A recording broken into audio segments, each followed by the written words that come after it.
My dad is one of the top executives of a multinational, but to hear him talk, you'd think that he had more on his plate than the President of the USA. I don't really understand what it is he actually does, apart from ranting away on the phone, even when he's at home and frowning with annoyance every time he opens an email. Personally speaking, I wouldn't be able to handle a job that puts me in a bad mood pretty much around the clock. But my father has a very profound and, at this point, smoothly functioning relationship with being angry. One which definitely goes much deeper than the relationship he enjoys with his daughters. Not to mention the one he enjoys with his wife. She's a chapter all to herself. I only told her she should be careful, my mother replied with a deadly serious expression. She's 18. If she gets fat now, that'll be it. Of course, in my mum's vision of the world, me and perdition always walk hand in hand.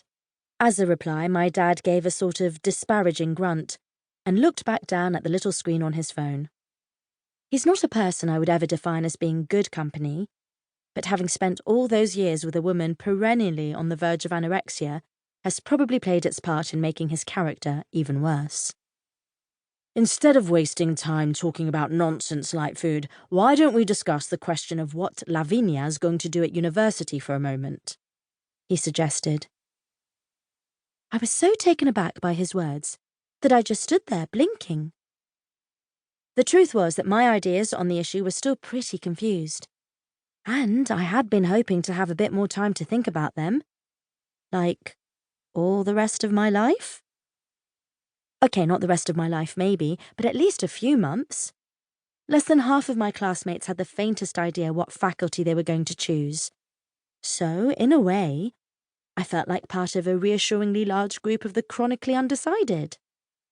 Sort of, it's not just us, it's our whole generation that hasn't got a clue what to do, if you know what I mean. Oh, yes, chirped my mother in agreement. And the fact that they were agreeing on something gave me a strange feeling of panic. It happened so rarely that until pretty recently my sister, Francesca, and I used to make a note of it on the calendar.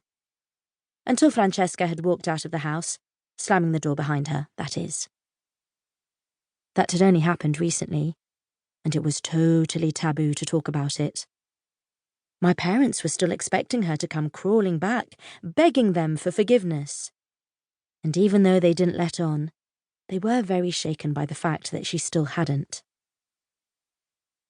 The way I saw it, right from the off, there was no way on earth that Francesca would be coming back. When she'd said, I'd rather sleep under a bridge, she hadn't just been talking. You don't drop out of university and tell your pain-in-the-neck parents to go to hell if you're planning on letting yourself come back under their control now, do you? Never having been particularly good observers of human nature, they still hadn't realised it. But Francesca wasn't going to be coming back. Of that I was already quite certain. Of course, her escape had been a traumatic event for me because I had suddenly become the only focal point of all their infinite psychoses. And unlike my sister, I didn't have a personality that allowed me quite naturally to tell my parents to get off my back. Unfortunately, I had been born with a serious congenital defect.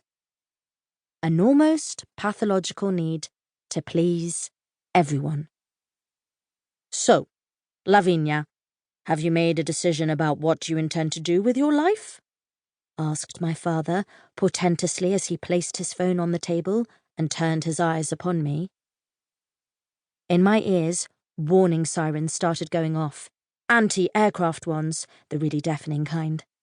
I'm not sure, I said vaguely. If I'd known we were going to end up talking about my future, I would have eaten the whole jar of Nutella I've got hidden in the bottom of my wardrobe. And to hell with the diet. It's a well-known fact that there are some issues you shouldn't even start talking about if you haven't got a decent dose of sugar in your bloodstream. I cannot believe you don't have the slightest idea, chipped in my mother, appearing from behind me. So it was a full-blown ambush then. I'm still confused. I mean, if I really have to tell you what I see myself doing in 10 years' time...